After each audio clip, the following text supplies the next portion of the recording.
For 3 months, this frozen Belgian forest has been the quietest place on the Western Front. In 4 minutes, it will be the deadliest. A sentry stamps his boots in the dark, no idea what's coming. Then the eastern sky catches fire. Nearly 2,000 guns open up at once. The ground heaves. Trees explode into splinters. Men are blown from their foxholes half asleep, and out of the smoke comes a wall of screaming German infantry.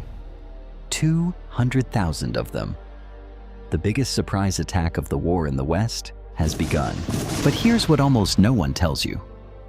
The generals who ordered it were nearly all certain it would fail, and they said so to Hitler's face.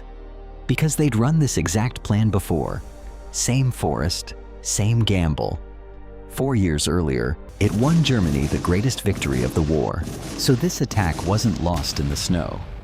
It was lost the day it was ordered, and the deadliest weapon on the German side wasn't a tank, a gun, or that screaming charge in the dark. To see what it was and how it became suicide, forget 1944. The answer's buried 4 years earlier in this same forest. In the spring of 1940, the French army was considered the strongest in the world. They had more tanks than Germany, better tanks in many cases, and they had a plan to stop any German invasion cold. That plan had one assumption baked into the very center of it. The Ardennes forest could not be crossed. It was too dense, too steep, too tangled with narrow roads and weak bridges. No modern army could push armor through it. French commanders were so certain of this that the entire sector was dismissed as impenetrable and not dangerous. So France stationed its weakest, oldest divisions there and sent its best troops north into Belgium to meet the attack they were sure was coming. A German general named Erich von Manstein looked at that same forest and saw the opposite. He saw the one door everyone had left unlocked. Push the tanks through the Ardennes, he argued, burst out where no one expects them, and you can cut the entire Allied army in half. His own superiors thought he was reckless. The cautious generals fought him so hard, it nearly ended his career. But the idea reached Hitler. Hitler loved it, and the gamble went forward. What happened next rewrote the history of warfare. The Germans gave themselves a generous timeline. A German map exercise concluded the Ardennes would take 9 days to cross. The tank commander Guderian bet he could do it in 4. His panzers actually tore across the Meuse at Sedan on the afternoon of May 13th, the 4th day. France, the strongest army in the world, collapsed in 6 weeks. Now, hold that image in your mind, because here is the twist that makes 1944 so tragic and so insane. In 1940, that plan had a fatal weakness. Pushing tanks through the Ardennes meant funneling them onto narrow roads and poor bridges lined up end to end for miles, completely exposed to air attack. One squadron of bombers in the right place could have turned that traffic jam into a graveyard. The plan only worked because the Allies never figured out where the blow was landing until it was far too late. So the 1940 victory wasn't proof the plan was safe. It was proof the plan was lucky. The risk was always there. The Allies just didn't punish it. Fast forward to December 1944. Hitler is staring at disaster on every front, and he reaches for the one move that worked before. The Ardennes, the surprise, the dash to cut the enemy in half. On paper, it's 1940 all over again. Except, now look at what he's actually working with. The German tanks of 1944 are carrying enough fuel to drive maybe 30 to 40 kilometers. The objective, the great prize of the entire operation, is the port of Antwerp, sitting almost 200 kilometers away on the far side of an enemy-held front. Read that again. Their fuel could get them barely a fifth of the way. The planned solution to this: capture American fuel depots along the route. The entire offensive was secretly built on the assumption that the enemy would gas up the German army for them. And it's worth pausing on why Hitler fixated on Antwerp. because it tells you everything about how detached the goal had become. Antwerp wasn't just a city, it was the largest intact deep-water port in Western Europe, able to handle around 40,000 tons of cargo a day. By late 1944, it had become the lifeline of the entire Allied advance. Eisenhower himself called it a sine qua non, a thing without which the final battle simply could not be fought. And here's the kicker. The Allies had only just gotten it working. They'd captured the city back in September, but the Germans held the river approaches for months, and the first supply ships didn't dock until late November, barely 3 weeks before the offensive. So Hitler's reasoning wasn't crazy in the abstract.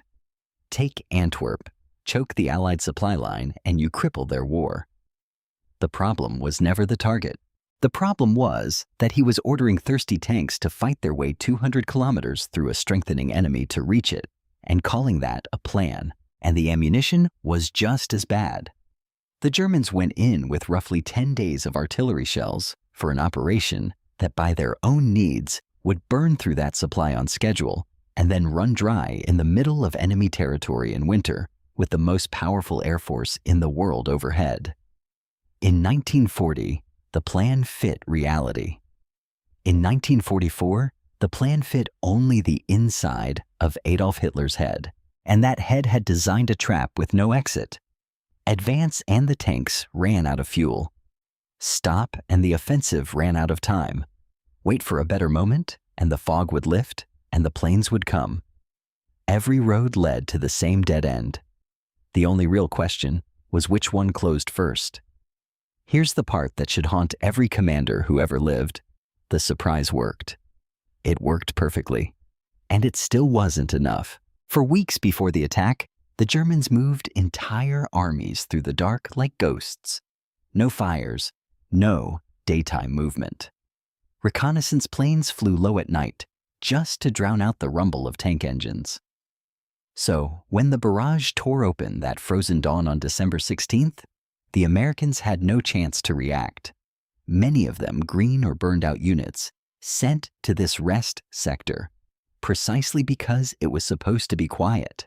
9 panzer divisions, 3 armies. By every measure, the Germans achieved exactly the thing the whole plan depended on, and then the forest betrayed them, just like it always threatened to. Remember the fatal flaw from 1940? The narrow roads, the bottlenecks, the columns stacked up nose to tail. In 1944, that flaw came back to collect its debt. In the north, where the strongest German force was supposed to smash through the panzers, jammed into a handful of choked forest tracks, and ground to a crawl. At a place called Elsenborn Ridge, American units that were supposed to crumble simply refused to. They dug in, called down artillery, and held. The German breakthrough in the most important sector died in a traffic jam. But the deeper failure wasn't about terrain. It was about 2 completely different ways of running an army. The German attack was the product of one man's will. Hitler ordered it overruled his own experts and locked the plan down in such total secrecy that most of the units involved weren't even told what they were doing until the night before. There was no Plan B, because Plan B would have meant admitting Plan A could fail. Now watch the other side.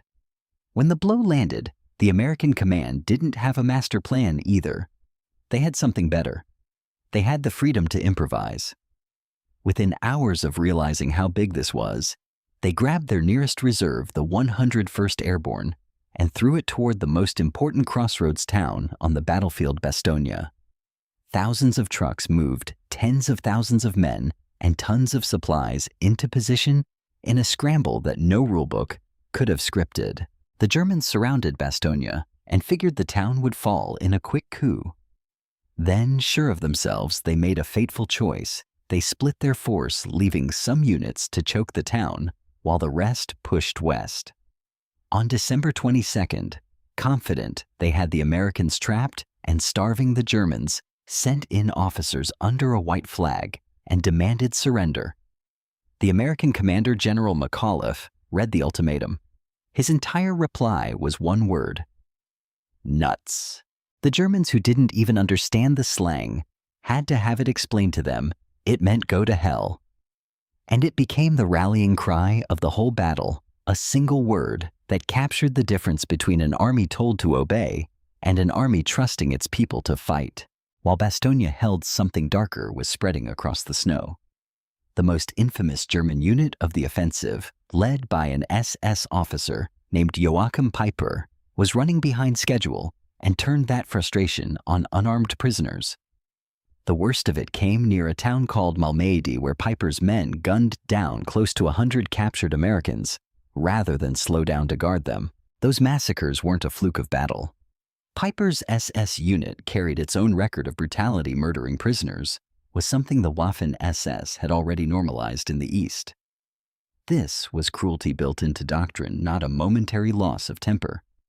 But look at the trigger. Peiper killed rather than spare the men to guard captives, because guarding them cost time he didn't have. That's the strategic tell. Even the atrocities were being driven by the same clock, a force murdering its way forward to claw back the minutes its broken timetable kept stealing. Meanwhile, the encircled defenders of Bastogne were not waiting to be rescued. They were being resupplied from the sky. On December 23rd, as the weather finally cleared, hundreds of transport planes roared in low over the town and dropped tons of ammunition, food, and medical supplies straight into the perimeter. And far to the south, the most aggressive general the Americans had was already turning his entire army 90 degrees to come get them. George Patton had promised he could wheel his divisions north and punch through to Bastogne in days, a maneuver most staff officers thought was impossible in winter, and he did it. On December 26th, his tanks smashed through the thinning German ring and opened a corridor into the town. The trap had failed. And here's why that failure was fatal. Not just embarrassing. Remember the one thing the German plan could never afford to lose: time. Every day their armor sat idling around Bastogne was a day the fuel gauges crept toward empty and the sky crept toward clear. Bastogne didn't merely block a road, it ran out the clock on the whole offensive. The town the Germans needed to seize in a single quick blow instead swallowed their schedule whole, and one of their own commanders later admitted that failing to take it immediately was among the greatest mistakes of the entire operation. From the very beginning, the entire German plan rested on a bet about the weather. The Germans knew that the moment the skies cleared, Allied air power would be free to hunt. So the offensive was deliberately timed for a stretch of thick fog and low cloud weather that would ground the planes and blind the enemy. Every map, every timetable, every fuel calculation quietly assumed the sky would stay shut. But you cannot win a war by betting against the sky. Sooner or later, the clouds break. They always do. On December 23rd, they broke. The fog burned off, the sun came out, and the thousands of Allied fighter bombers rose into the air looking for targets. What they found was a German army strung out along narrow roads, low on fuel, exactly as exposed as it had been in 1940, except this time, the enemy had total command of the air. The columns that had been the spearhead of the attack became a shooting gallery. German troops could only move at night now, which meant they could barely move at all. The offensive that had been designed to live in the fog suffered and died in the sunlight. And rather than accept it, Germany doubled down one last time. On New Year's Day, the Luftwaffe threw nearly 1,000 aircraft, almost every plane it had left on the Western Front, into a single massive surprise strike against Allied airfields. For a few minutes, it was a spectacular sight. Even German ground troops looked up and marveled at the size of it. Then it fell apart. The attacks were poorly coordinated. German planes were shot down by their own flak, and Goering's order that any pilot who failed to find a target must turn around and attack again stripped away the one thing the operation had going for it: surprise. When the day ended, both sides had lost planes by the hundreds, and on paper, it almost looked like a draw. But that's only the surface. the real loss ran deeper.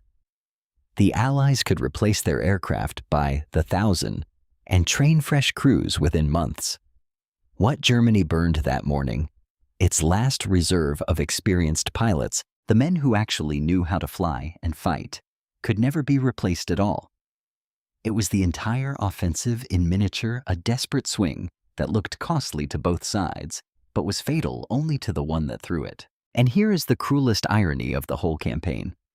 Hitler launched this attack to save Germany, to break the Allied alliance, buy time, and pull his armies back together. Instead, he did the opposite.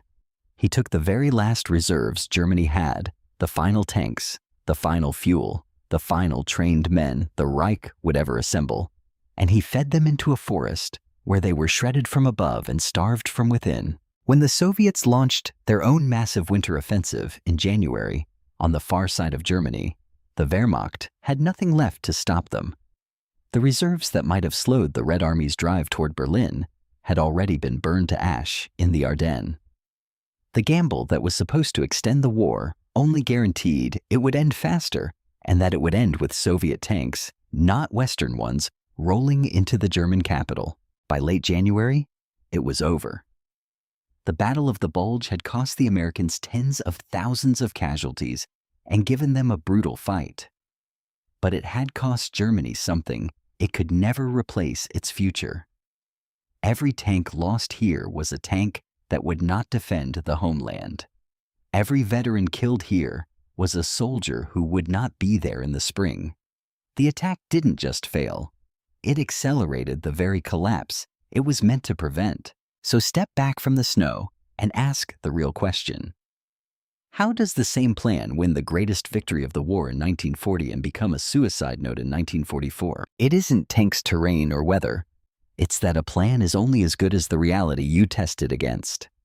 In 1940, Manstein's gamble was just as reckless, but reality rewarded it. The enemy was unprepared, the air was uncontested, the risk went unpunished. In 1944, Hitler forced that same shape of a plan onto a reality that had flipped completely a stronger enemy. The sky lost, the fuel gone. Every condition that made 1940 work was now working against him, and the men whose job was to see that reality saw it perfectly. The generals ran the numbers. They knew the tanks couldn't reach Antwerp, knew 10 days of shells wasn't enough.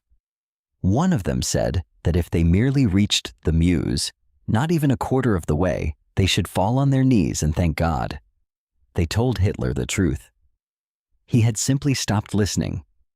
After the assassination attempt that summer, he no longer trusted his own army. He buried the plan in secrecy and leaned on loyalty over competence. The one mechanism that could have stopped a doomed attack, experienced men saying, "This will not work." He switched off on purpose. Remember the question from the start. What was the deadliest weapon on the German side? It wasn't a tank or a gun or the screaming charge in the dark. It was the man in the bunker who could not stand to be told no. The German soldier of 1944 didn't run out of courage. He had courage to burn, and he burned it. He ran out of a commander willing to hear the truth, though, and the bill came due in blood tins of thousands of young men killed, wounded, or frozen in those forests, along with thousands of Belgian and Luxembourg civilians in the path of an attack that never had a real chance. Whole towns ground to rubble, all of it spent, not to win a war, but to chase the memory of a victory that could never come again. So here's what I genuinely want to know in the comments. When a plan worked spectacularly once, and every number now screams, it won't work twice, who in the room has the courage to say it out loud? And what happens to the rest of us when the one man who refuses to listen is the one giving the orders? Because the Battle of the Bulge wasn't lost in a Belgian forest in December 1944. It was lost the moment a single man decided his memory of victory mattered more than the math in front of him, and that no one was allowed to tell him otherwise. 4 years apart, the same forest handed Germany a miracle and then a graveyard. The trees hadn't changed. The plan hadn't changed. Only reality had, and the man giving the orders was still fighting the last war inside his own memory.